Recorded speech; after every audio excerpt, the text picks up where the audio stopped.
Mi nombre es Gabriela Russo, soy la subsecretaria de graduados de esta facultad y junto con el secretario, el doctor Catalino Núñez, es un honor estar aquí presentes compartiendo este primer encuentro, esta apertura y sobre todo en este lugar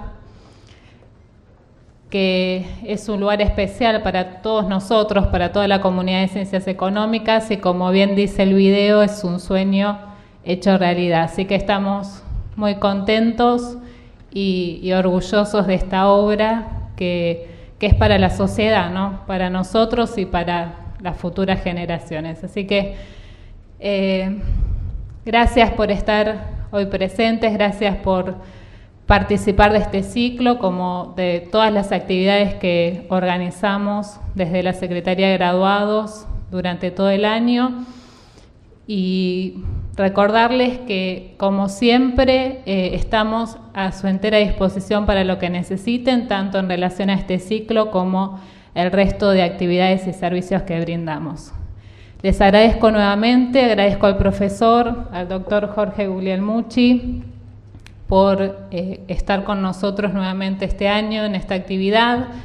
Ahí nosotros le dejamos una carta de bienvenida que hemos redactado con Catalino Núñez, donde también indicamos las fechas que nos vamos a encontrar en este salón, que en general es un encuentro por mes, los últimos lunes de cada mes, salvo algún mes que me decía acá el profesor que cae feriado, así que creo que es noviembre, que cae otro lunes, pero en general son los últimos lunes de cada mes.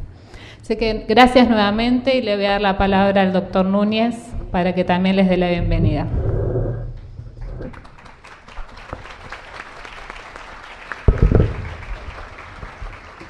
Muchísimas gracias, Gabriela. Gracias a todos. Bueno, lo breve y bueno, decimos los docentes de comunicación, 2 veces bueno. Simplemente, la verdad que es un día para nosotros muy emocionante, porque consideramos que este es una obra de todos, se construyó con fondos del Estado, fue una obra en tiempo récord, y la verdad que la gestión de nuestro decano y de todas nuestras autoridades de la facultad, en donde estamos incluidos, es la mejor gestión, porque con hechos estamos demostrando que se pueden hacer cosas. Y la única verdad es esto que ustedes pueden tener hoy a la vista, que es para nosotros un salón de actos imponente. Estaban mirando la iluminación comparado con otros salones que ustedes saben bien que algunos hace tantos años nos acompañan, que hemos estado desde el salón de actos de la facultad nuestra. Cuando nos excedimos en el número, comenzamos en el salón de actos de odontología, pasamos a medicina, nos fuimos al Colegio San José, recorrimos tantos lugares, siempre con esa actitud de trabajo, de responder y estar presente con nuestras actividades para los miles y miles de profesionales que año tras año nos acompañan en las múltiples actividades que organizamos desde la Secretaría de Graduados y Relaciones Institucionales. Realmente, de corazón, es un orgullo para nosotros. Y quiero agradecer a Gabriela Russo, que es la persona que trabaja todos los días conmigo, y a todo mi equipo, las chicas que están en la puerta, que ustedes ven que están recibiendo, a los chicos que trabajan durante muchas horas, durante mucho tiempo, para organizar la parte operativa de este ciclo y de las demás actividades de nuestra Secretaría. Sepan que las puertas de nuestra Secretaría siempre están abiertas para lo que ustedes necesiten. Nos comentaban recién que algunos no recibieron el material. Si no recibieron el material, nos avisan o le dan a las chicas cuando salen el correo electrónico anotado en la hojita y le ponen que quieren el material y se lo reenviamos, no va a haber ningún problema. Después, bueno, por último decirles, hoy había una jura acá, nosotros todos los lunes entregamos títulos a alrededor de 200 graduados y se llena como ahora con sus familiares, hay más de 1000 personas. Nosotros le pedimos al decano que nos reserve todos los lunes que nosotros necesitábamos para el ciclo de actualización y por supuesto accedió. Por eso también queremos agradecer a nuestro decano y a las demás autoridades de la facultad y decir simplemente con mucho respeto y con mucha humildad: estamos orgullosos de nuestra universidad pública y gratuita, estamos orgullosos de nuestros estudiantes, de nuestros docentes, de nuestros investigadores, de las autoridades que conducen esta facultad, de nuestro personal que trabaja día a día tantas horas en nuestra facultad y, por supuesto, repetir, toda la comunidad universitaria, pero un afecto muy grande y muy especial con nuestros graduados. Esto, colegas, es para ustedes, disfrútenlo y disfruten de la charla del profesor Jorge Guglielmucci, a quien también agradecemos mucho, que siempre está presente acompañándonos a partir de ahora como responsable de este ciclo de actualización tributaria, uno de los jóvenes docentes, de los mejores perfilados, de los mejores profesores de esta facultad en tema de impuestos 2, y realmente, Jorge, te quiero agradecer personalmente tu actitud y tu gran humildad. Les pido que cuando tengan dudas le envíen correo electrónico a la Secretaría o al doctor Jorge Guglielmucci, y si no, cuando termine la charla, quédense hablando con él, quiero que se acerquen, que lo conozcan, van a ver que es un profesional de alto nivel que responde con humildad y con mucha responsabilidad y compromiso profesional. Simplemente esto, los queremos mucho y cuenten con nosotros todos los días del año para lo que ustedes necesiten. Un aplauso para ustedes y para nuestro profesor. Gracias. Y damos comienzo a la actividad. Gracias.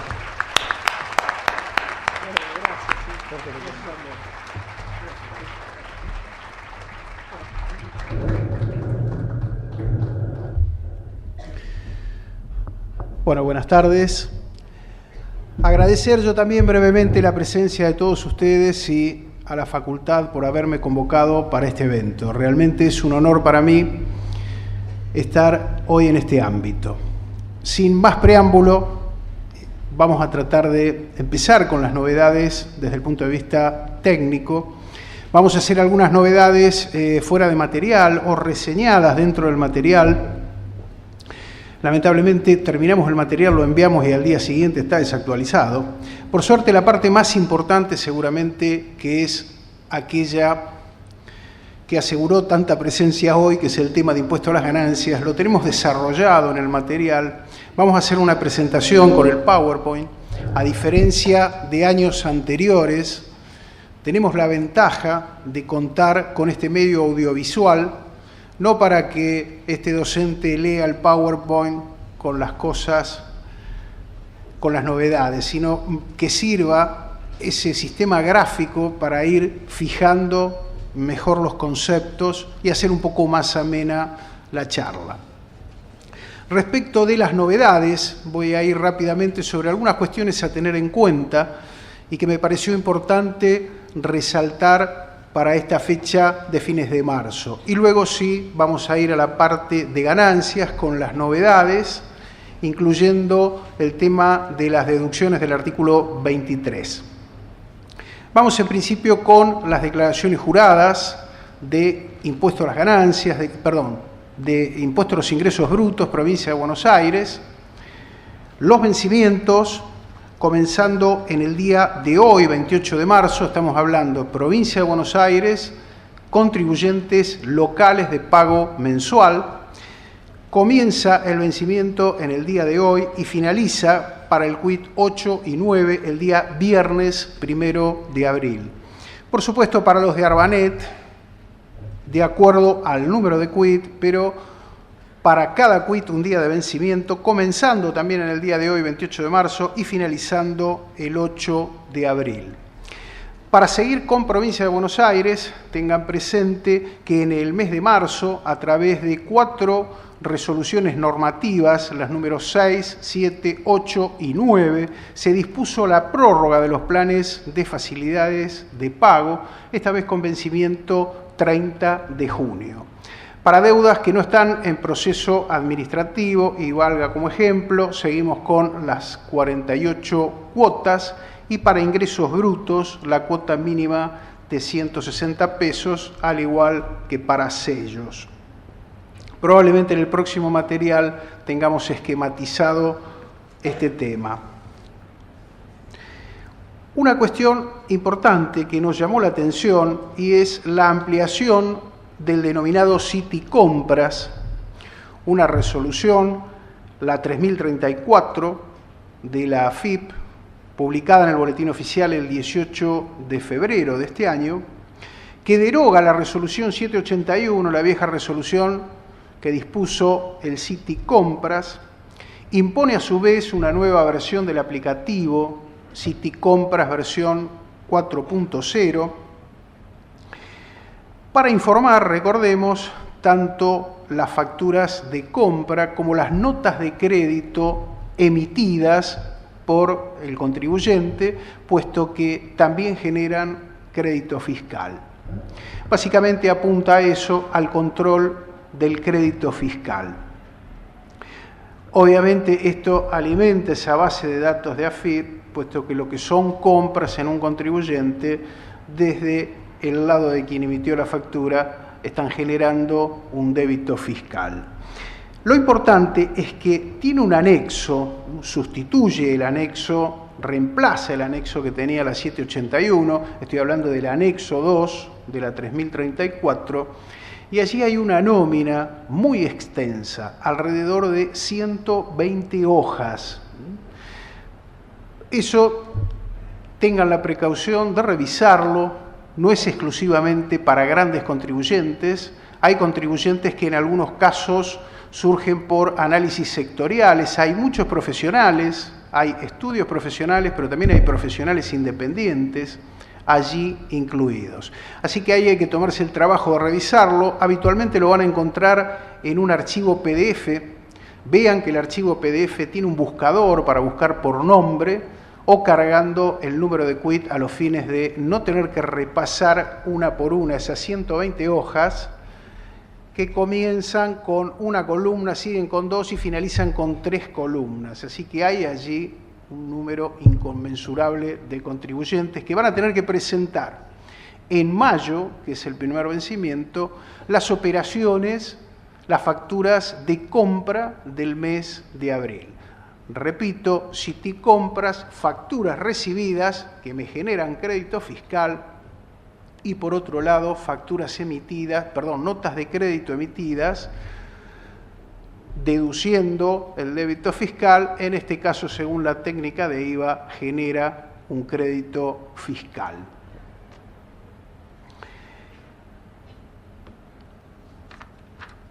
Otra novedad a tener en cuenta, esto escapa un poco la parte de impuestos, pero ya estamos habituados los contadores, por lo menos yo sé que aquí hay una gran mayoría de profesionales que hacen un poquito de todo, un poquito de sueldos, un poquito de sociedades, auditoría.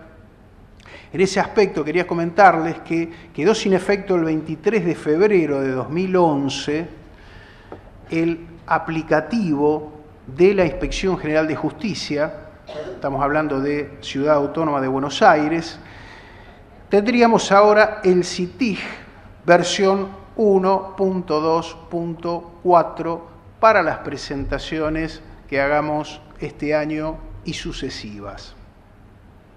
En materia de seguridad social, también una novedad a tener en cuenta para el devengado marzo, otra vez la modificación de los topes de los aportes para trabajadores en relación de dependencia, tope mínimo y tope máximo, que han quedado respectivamente en 427,06 y 13.879,25. Esto, repito, para el devengado marzo, para las liquidaciones que estemos practicando y luego para el 931 que vencen los primeros días del mes de abril. Por supuesto, esto trae aparejado, sabemos que esto se dispara 2 veces al año, para el mes de marzo y para el mes de septiembre, oportunidades en que aumentan los haberes previsionales, entonces la ANSES dispone a través de una resolución ese aumento, luego lo recepta AFIP a través de una resolución general. Por caso, ustedes tienen dentro del material la resolución de ANSES, que es la número 58 del 2011, y AFIP el 23 de marzo publica en el Boletín Oficial la resolución 3063 con los nuevos mínimos. Repito, se modifican las prestaciones, los saberes previsionales. Esto modifica los topes para los aportes y además los aportes de los trabajadores autónomos. Allí se modifican las 5 categorías, los valores vigentes comienzan para cada una de ellas en 227,76, para categoría 2, 318,86, 455,52 para la tercera, la cuarta 728,04 y finaliza con 1002,15. Estos valores no están en el material, por eso se los estaba detallando. Vamos a ver si para el próximo encuentro esquematizamos también una resolución que yo ahora les quiero comentar, que es la 3038.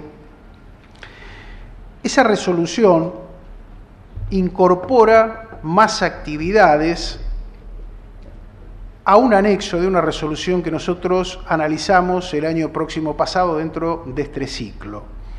La resolución era la 2927, ustedes la van a encontrar en el material del encuentro anterior, igual, insisto, vamos a ver la posibilidad de esquematizarla para el próximo encuentro para que ustedes la tengan.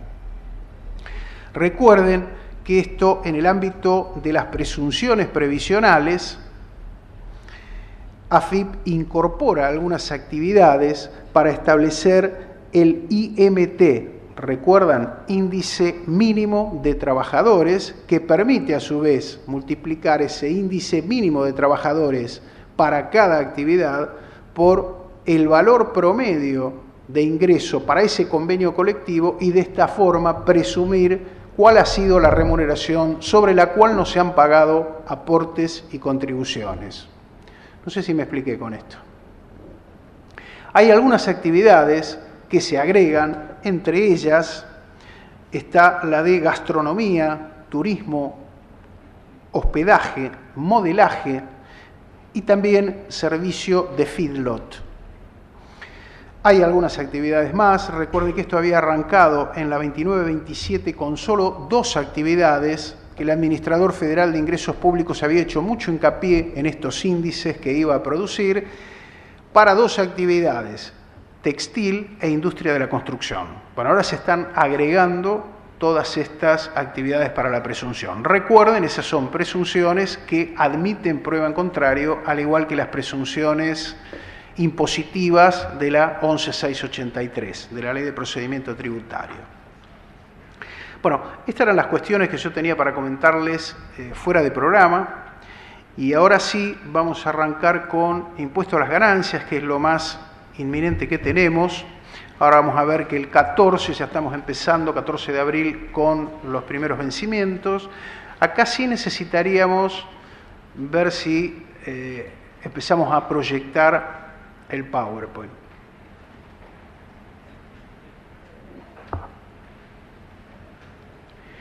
Bien, en esa primera diapositiva nosotros tenemos los vencimientos. En primer lugar, para bienes personales y para ganancias de las personas físicas. Fíjense que tenemos la fecha de vencimiento para abril y la fecha especial para mayo, dispuesta para todos aquellos, todas las personas físicas que tienen participación en alguna sociedad con cierre 31 de diciembre. Esto, la única novedad son las fechas. Digamos que hasta acá venimos igual que el año anterior.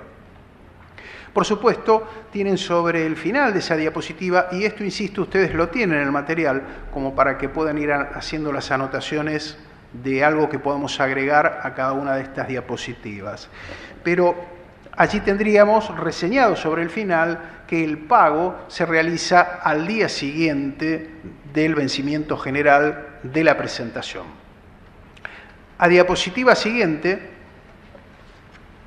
en el dictamen dice que lo que marca el criterio es la percepción. No importa que fue por un despido calculado al 31 de diciembre de 2008, sino que si se percibe en el 2009, es renta del 2009. Dicho sea de paso, tengamos siempre presente en las liquidaciones anuales, cuando el cuarta categoría nos dice cómo me va a impactar el bonus anual, recordemos que por más que yo le pague el bonus del 2010, si se lo pago el 2 de enero del 2011, es renta del 2011. Y me permite La 2437 me permite esa resolución general que yo distribuya para la retención el mes de pago y los meses siguientes hasta finalizar el periodo fiscal. Entonces, si el bonus lo cobro el 31 de diciembre, en ese caso es renta que impacta por completo en la retención anual del año 2010. En cambio, si me lo acreditan el 2 de enero, en ese caso va a ser renta del 2011 y me va a ir reteniendo un poquito en enero, un poquito en febrero, etcétera, etcétera. Para esto nos sirve este tipo de pronunciamientos. Bueno, y ahora sí vamos rápidamente por los aplicativos, porque aquí también, cosa rara, tenemos una modificación sobre lo que eran estas novedades. Vamos a aplicativo para sociedades. Ganancias personas jurídicas, allí está reseñando la aplicación del Release 3. En realidad ya tenemos el Release 4 publicado el 18 de marzo por AFIP en la página. 18 de marzo pone en vigencia este nuevo aplicativo.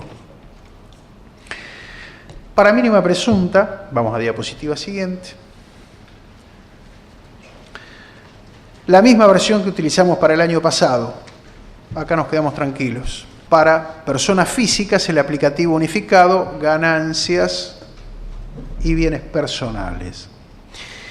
Allí fíjense que teníamos la versión 12 que nos habían entregado en enero, el 5 de enero. Decíamos, bueno, nos quedamos tranquilos, ya tenemos el aplicativo con el que vamos a liquidar. Y, cosa rara, pocos días antes del vencimiento, tenemos la versión 12.1. Hoy publicaba Repar algo que los que habíamos utilizado las tablas nos habíamos enterado. Las tablas que tiene el aplicativo 12.1, las tablas de evaluación de las acciones, está mal. Cárguenlo a mano porque va a tomar un valor distinto al que dice la resolución 3055. La resolución 3055 dice, estos son los valores de los automóviles, estos son los valores de cotización de la moneda extranjera, de los títulos públicos, de las acciones. La resolución dice un valor y el aplicativo tiene cargado otro.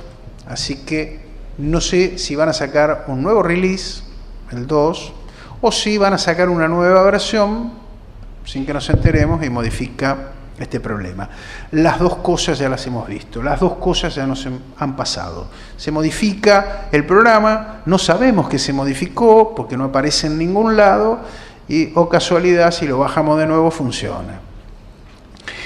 Bueno, respecto de la obligatoriedad de uso, allí decimos que no tiene actualizadas las deducciones personales. Ahora vamos a entrar en ese análisis.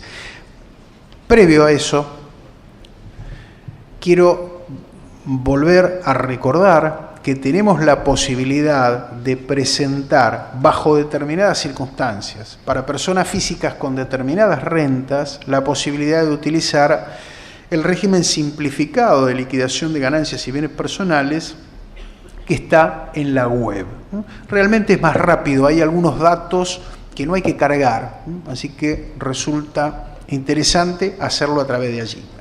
Entonces, ese régimen simplificado de ganancias personas físicas, que así se llama online, recuerden que lo vamos a presentar exclusivamente para aquella persona física con rentas del artículo 79 en los incisos A, B, C y E.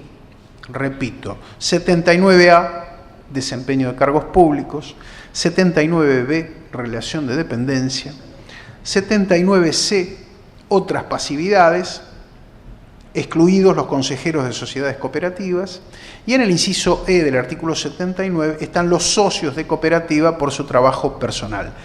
Todos estos sujetos, aun cuando además tengan rentas exentas o no grabadas pueden hacer la presentación por este régimen simplificado. Y si están en monotributo, Jorge, si están en monotributo también, porque es una renta exenta, recuerden la de monotributo, que va a ir al cuadro de justificación patrimonial. También resulta interesante esta presentación para aquellos sujetos que no tienen que presentar ahora, sino en junio. A ver de qué estoy hablando. Si yo estoy inscripto en impuesto a las ganancias, tengo que respetar estos vencimientos generales y puedo utilizar este régimen simplificado de corresponder. Si yo no estoy inscripto, pero tengo una renta bruta de 144.000 pesos o más en el año 2010, el 30 de junio voy a tener que presentar la declaración jurada, aunque no esté inscripto, utilizando el número de CUIL, utilizando clave fiscal. La presento por el SIAP o la presento por este régimen simplificado. En algunos casos estamos empezando a ver personas físicas con rentas de cuarta categoría, relación de dependencia, pidiéndonos o les asesoramos que efectúen la inscripción en el impuesto. ¿Para qué? Para poder deducir aquellos conceptos que el empleador, dada la rigidez de la resolución 2437, no puede deducir y en realidad pueden deducir porque son gastos necesarios para obtener, mantener y conservar la ganancia gravada. Y de esto ya hay varios pronunciamientos. Habíamos mencionado el año pasado algunos de ellos. Uno de los más conocidos es el de Magdalena Ruiz Guiñazú. Ella dice, yo tengo estos gastos, y menciona por caso el maquillaje que necesita para realizar su trabajo. Ese concepto no resulta deducible para relación de dependencia por la resolución 2437. ¿Qué tiene que hacer? Inscribirse y efectuar la deducción. Esto es finalmente lo que le terminó diciendo el fisco. Entonces, ese saldo a favor que genere puede utilizarlo para pagar bienes personales, por ejemplo. Bueno, ahora sí vamos a las deducciones personales, que viene siendo la frutilla del postre. No me dejás que terminemos esto y después arrancamos, me lo preguntás al final, porque tengo miedo de no poder llegar. No te enojes.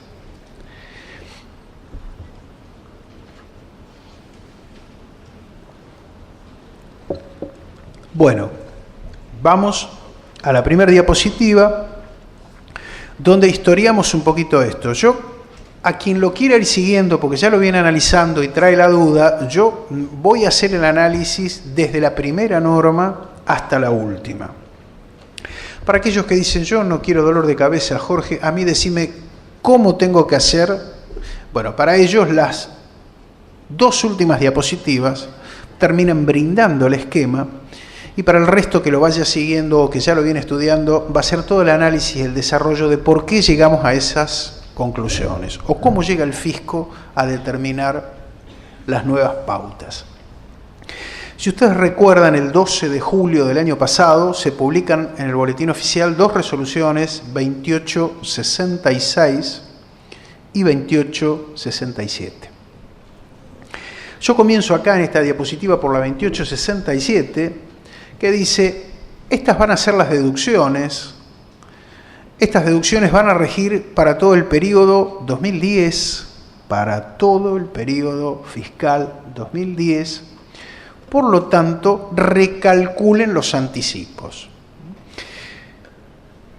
¿Por qué? Porque el criterio, ya esto lo habíamos vivido el año anterior, aumentan las deducciones, por lo tanto, el impuesto que voy a determinar por el año en curso en el cual estoy pagando los anticipos va a ser menor a igual renta.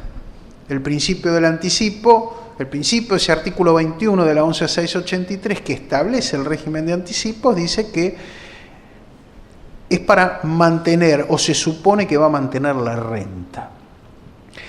Aun cuando mantenga la renta, si suben los mínimos voy a tener menos impuestos. Entonces me dice, recalculen los anticipos. Acá me permite recalcular los anticipos. La metodología nosotros la analizamos en la reunión del último lunes de julio del año pasado, Básicamente era marcar, entrar ahí en el recálculo de anticipos en la web, marcar el número de resolución y recalcular todos los anticipos.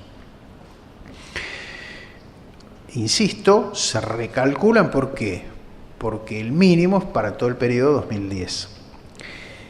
La 2866 es la que aplica al régimen de relación de dependencia. Entonces ahí va a modificar las tablas de la resolución 2004-37 y también dice que resulta de aplicación para el periodo fiscal 2010. Son claras las dos resoluciones. Hablan de un mínimo para un periodo fiscal. Dice que en la determinación de los importes a retener, fíjense en el último párrafo, se van a utilizar los mínimos que se detallan luego en la resolución. Dice, por los meses de julio a diciembre. A diapositiva siguiente, nosotros tenemos los valores, y yo me detengo en esto porque la mecánica de liquidación del cuarta categoría es ir acumulando mes a mes tanto las rentas como las deducciones, como estas deducciones personales. Entonces, si yo digo que al mes de julio, por caso, la ganancia no imponible son 6.300 pesos, estoy diciendo, lo tomé como ejemplo, en el cuarta categoría utilizaríamos la ampliada, pero esos 6.300 pesos para julio significa tomar al nuevo valor de 10.800 7 meses. Si ustedes se toman el trabajo, van a ver que 6.300 es producto de tomar 10.800 dividido por 12 y multiplicado por 7 meses. ¿Qué quiere decir? Que en la consideración el fisco ratifica lo que escribe en el texto de la norma, y es que la aplicación va a ser para todo el periodo fiscal 2010. Hasta acá fui bien, ¿no? Fíjense a diapositiva siguiente que ponemos en el atención que los saldos a favor que se generasen por aplicación de estos nuevos mínimos, por aplicación de la 2866, por aplicación de las nuevas tablas, esos saldos a favor se van a absorber con las liquidaciones de los meses siguientes del periodo fiscal. ¿Por qué me dice esto? Porque yo venía trabajando con los mínimos menores.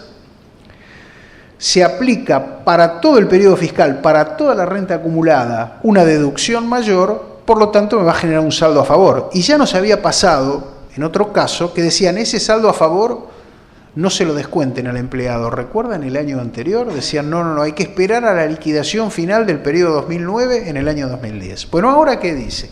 Descuéntenlo. Sigue ratificando que el criterio es establecer un mínimo para todo el año. Un nuevo mínimo, un 20% más de deducciones, que esa fue la modificación, para todo el periodo 2010. Bueno, sobre el final, ustedes tienen ese concepto de deducción, es la 2866, que también amplía a 10.800, siguiendo el aumento de la ganancia no imponible, la deducción por servicio doméstico, por personal doméstico. Hasta acá es la modalidad con la que nosotros habíamos terminado la liquidación anual con la liquidación del mes de diciembre y habíamos determinado cuánto retenerle al empleado en diciembre. Estamos así tranquilos, todavía bajo el efecto de los brindis del 31 de diciembre.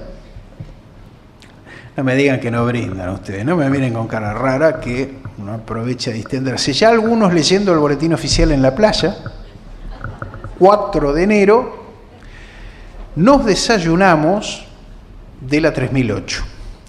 La 3008 dice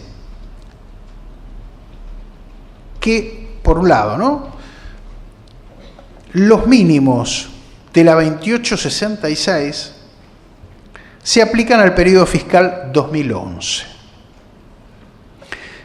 Pone en el anexo las nuevas deducciones, que son las que no resultaban nuevas porque ya habían estado en la 2866 y en la 2867. A diapositiva siguiente, por favor, vean ustedes,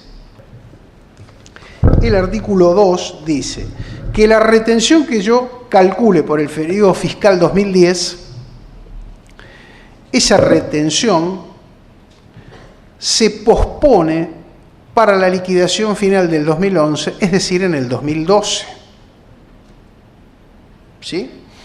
Esto sembró la incertidumbre, pensábamos todos que se trataba de una medida para seguir fomentando el consumo interno. Es decir, hago la liquidación, dice la 3008, del periodo 2010, el monto que me da a retener no se lo retengo al trabajador, sino que lo pospongo. Pero esto nosotros ya, la liquidación en algunos casos, la habíamos hecho. Dijimos, ¿qué hacemos? ¿Le devolvemos?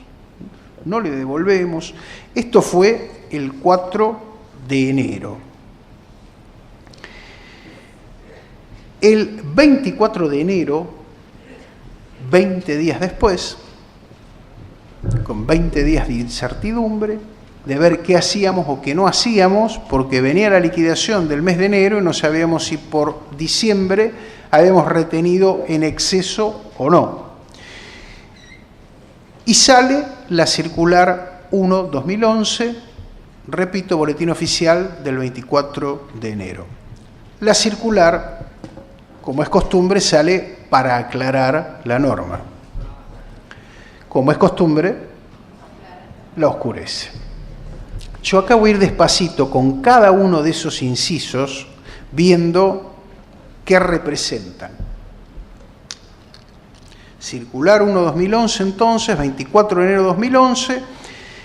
En ese primer párrafo, en ese primer inciso A que nosotros tenemos, dice que los valores de la 2866, los valores incrementados, digamos, los valores de resolución que tenían el 20% más, corresponden para el periodo julio a diciembre y para el periodo 2011.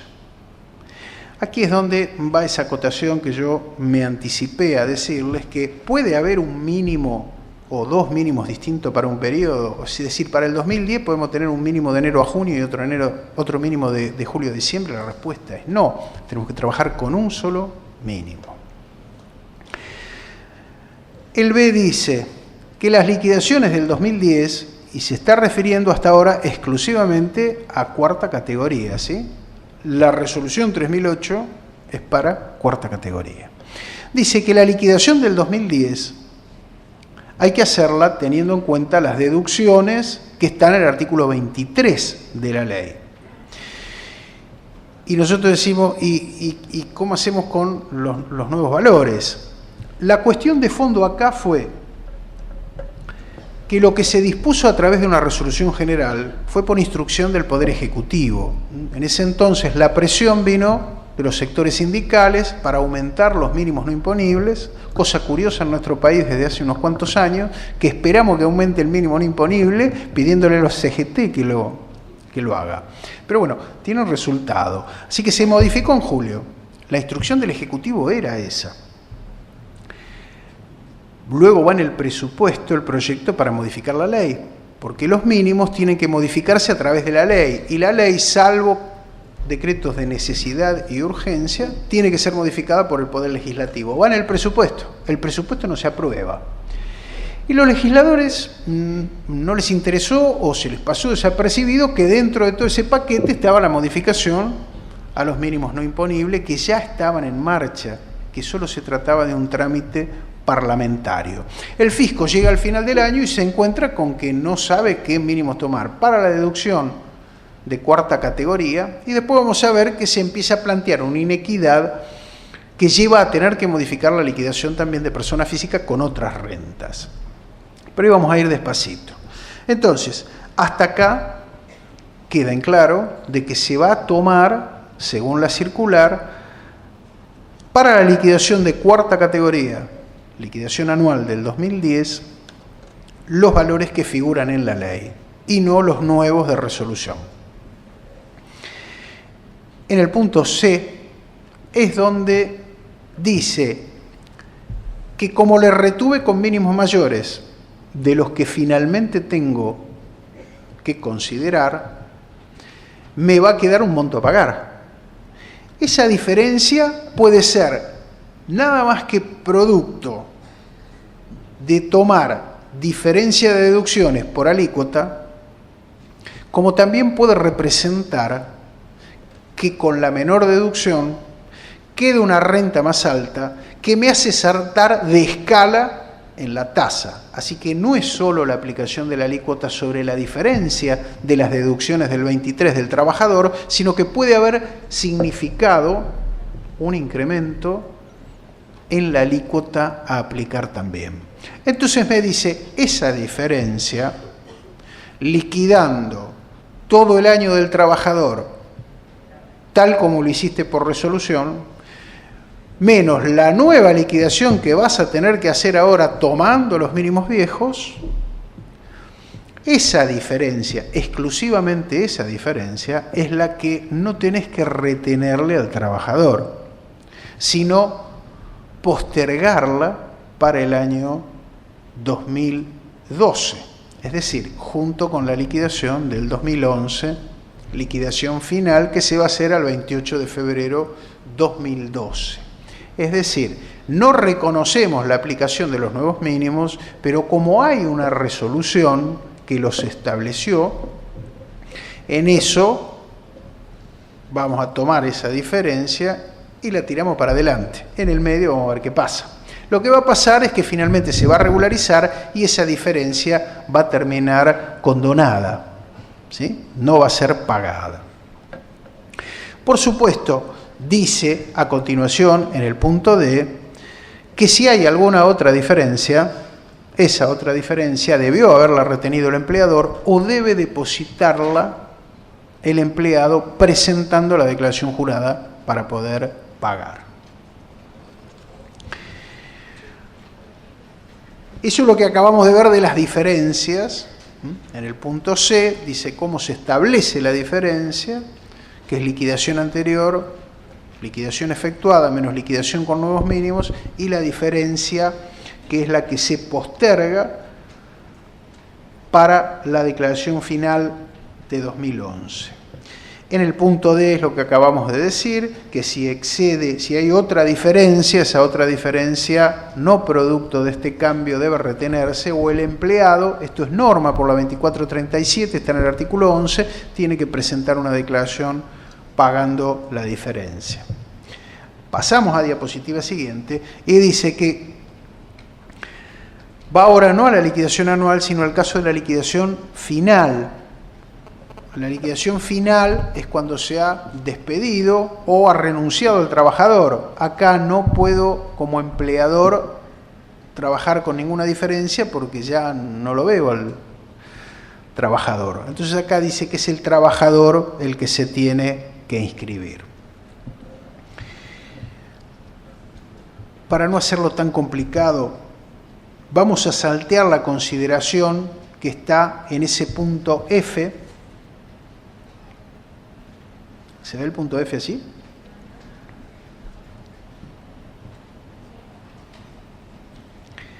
El punto E es el de la liquidación final, donde el trabajador tiene que ir a inscribirse. El punto F es qué pasa con los saldos a favor. Pasamos al inciso G y al punto H. Allí hay dos consideraciones que tienen que ver con el esquema de la 2437, si supera el tope de la retención y el empleado solicita, o sea, toma situaciones especiales que se pueden plantear. Lo mismo que el inciso H, donde dice que si el trabajador tiene que pagar alguna diferencia, tiene que hacerlo inscribiéndose y yendo por el régimen general de la resolución 975, como cualquier otro sujeto de ganancias. Pasamos, por favor, y acá ponemos en limpio cómo está la cosa. hasta esta norma. Después vamos a agregar la 3061 y ya coincidimos con el final del análisis y vemos cómo tenemos que hacer. Fíjense hasta acá. Si ustedes fueron siguiendo este razonamiento, llegan a esta conclusión. Para un cuarta categoría, relación de dependencia, me permite diferir el pago. Yo hice la liquidación tomando las deducciones de resolución 2866, tomo las de ley ahora que son más chiquitas, la diferencia la postergo. ¿Qué pasaba con un cuarta categoría que además tiene rentas, por ejemplo, de su profesión? O tiene una renta de primera categoría, locación de inmuebles. Cuando juntaba todo, ¿cómo hacía para diferir? Porque esa diferencia se iba a sumar a otras rentas. Y la otra inequidad es qué pasaba con quien no tenía rentas de relación de dependencia, tenía cualquier otro tipo de rentas de cuarta categoría o bien de otra renta, y no iba a poder diferir el monto del impuesto a pagar. Esto creaba un tratamiento desigual, que es un poco lo que está planteando este esquema de esta diapositiva. Sale entonces la resolución 3061, la historia continúa, le ponemos. Y dice, ¿cómo tenemos que trabajar hoy? Y esto está respetando lo que dice el nuevo aplicativo, que trae, obviamente, las deducciones de ley, no trae las deducciones de la 2866, de la 2867. Una persona física, con independencia del tipo de rentas que obtenga, que haya obtenido en el ejercicio 2010, va a utilizar las deducciones de ley. Y ahí ponemos como ejemplo, utilizando las deducciones de ley, el impuesto le dio 110 pesos a pagar. Hace el borrador de la declaración jurada, un borrador utilizando las deducciones nuevas, con un 20% más, las de la 2866, las de la 2867, y por supuesto va a dar un impuesto menor. ¿Por qué menor? Porque hay mayores deducciones que inclusive pueden llevar a un salto de escala. Supongamos que así le da un impuesto a pagar de 100 pesos. ¿Qué tengo que hacer? Tomar la ganancia, para reliquidar, tomar la ganancia antes de deducciones personales, y si el aplicativo le restó las deducciones de la ley, yo le resto las deducciones. Esto lo puedo hacer en Excel a 2 columnas, le resto las deducciones con las que determina la 2866 en los anexos o la 2867, si es un cuarta categoría, con las que utilicé para hacerle las liquidaciones de julio a diciembre.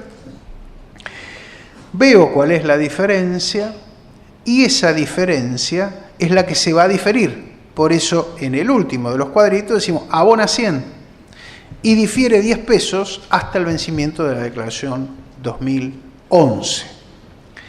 La diferencia, fíjense, la versión 12.1 del aplicativo tiene un cuadrito para poder diferir este monto. Si pasamos a diapositiva siguiente, nos vamos a encontrar con que la persona física, liquidando por el aplicativo 12.1, 12 Release 1, va a encontrarse con una ventanita de saldos que incorpora un campo para poner esta diferencia. El borrador o proforma, utilizando las deducciones según la 2866 o 2867, ese borrador puede realizarse utilizando un nuevo aplicativo. Si total los contadores, ¿qué tenemos que hacer en esta fecha? Entonces dice, esto funciona, inclusive les voy a dar un error porque ya en una charla me hicieron un comentario y a mí me había pasado algo, entonces me parece que le encontramos la vuelta.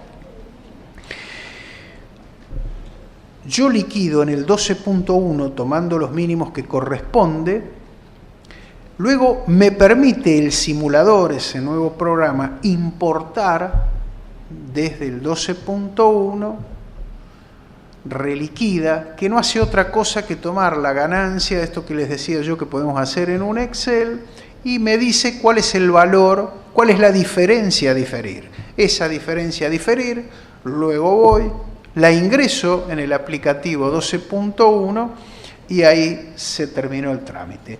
Lo han probado, me han dicho que sí, que funciona, que es rápido. En un caso me hicieron el siguiente comentario: no se puede pasar de a uno, quiero pasar de a uno y me pasa a todos al importar. Si les pasa esto, también les pasa que cuando quieren llevar la declaración jurada de ganancias de un contribuyente de una máquina a otra, no puede sino bajar todas, ¿no? Se lo impide, larga un error en tiempo de ejecución o otro tipo de error. Si ustedes están frente a esta situación, bajen el nuevo SIAP.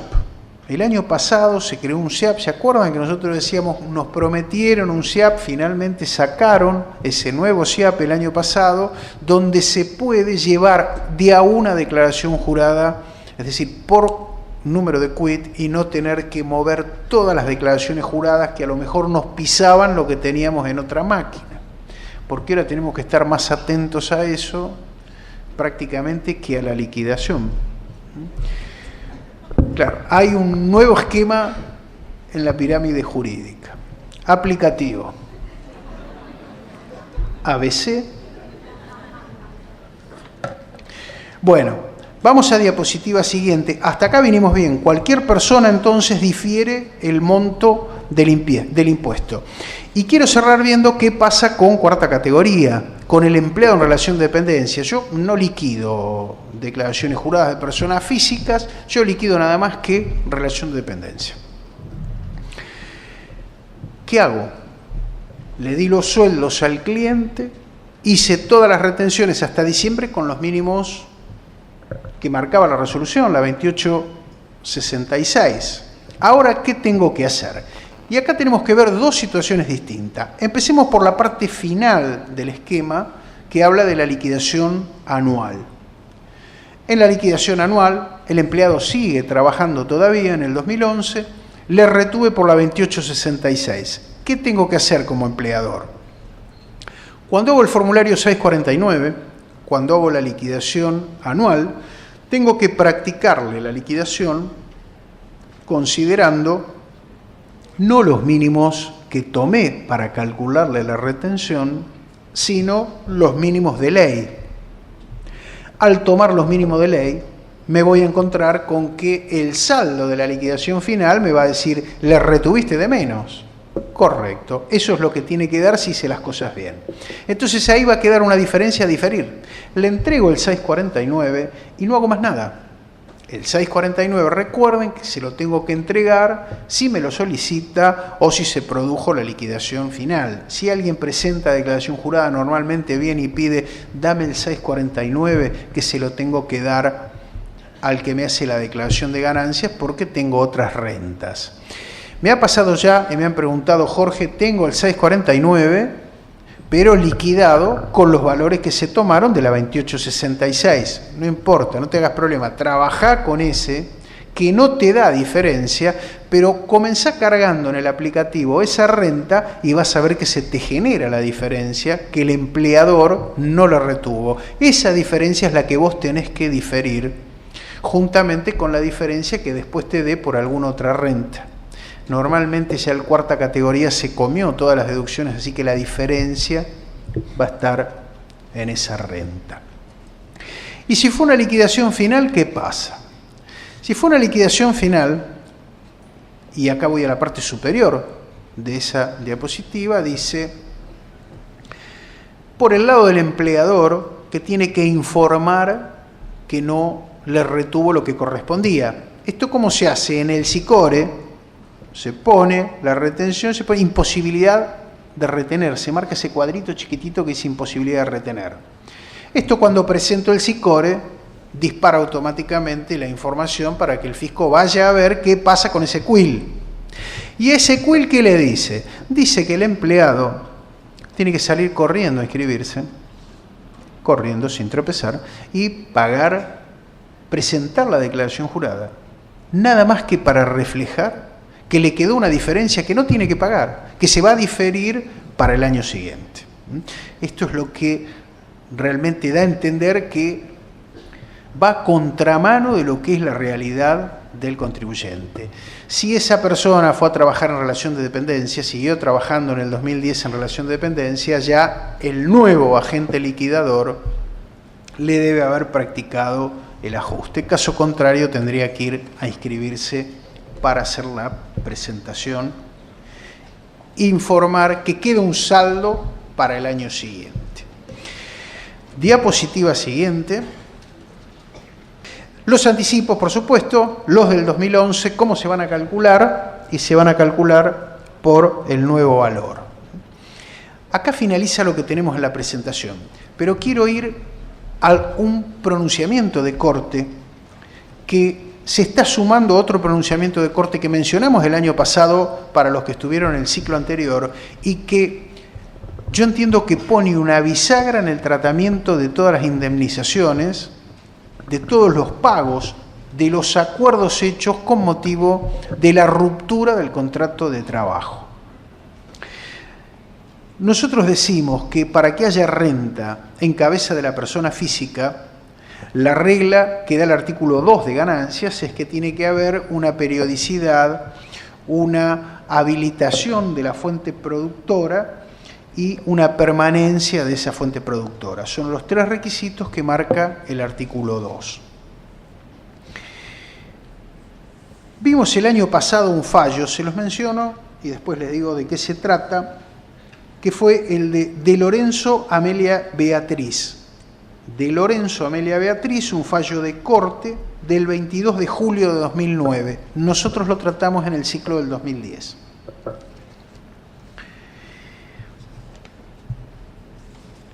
En el mismo sentido que se expresa la Corte en este pronunciamiento, se expresa en otro pronunciamiento que es la causa se llama Cuevas, Luis Miguel, Cuevas, con B corta, como suena, Luis Miguel contra AFIP DGI. Este es un fallo de la Corte también del 30 de noviembre de 2010. En De Lorenzo, ¿qué se trata? La indemnización por despido por causa de maternidad.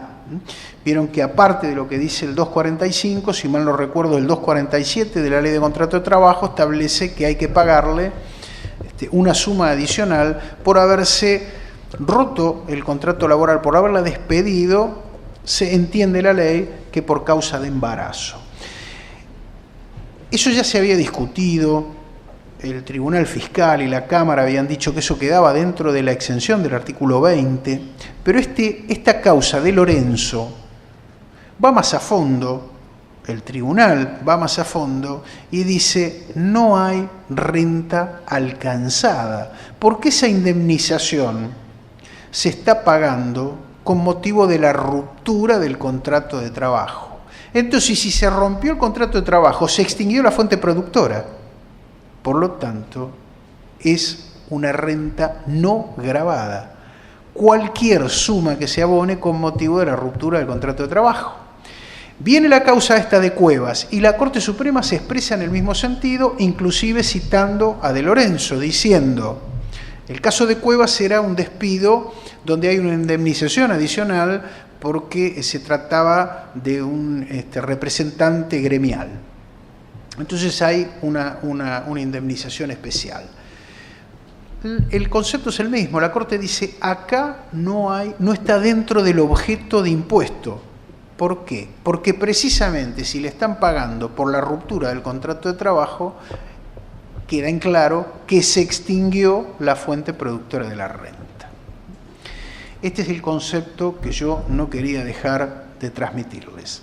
Ahora sí, llegado el horario y agradeciendo la presencia de todos ustedes, los esperamos en el próximo encuentro a fin del mes siguiente. Gracias, muy amable. Gracias.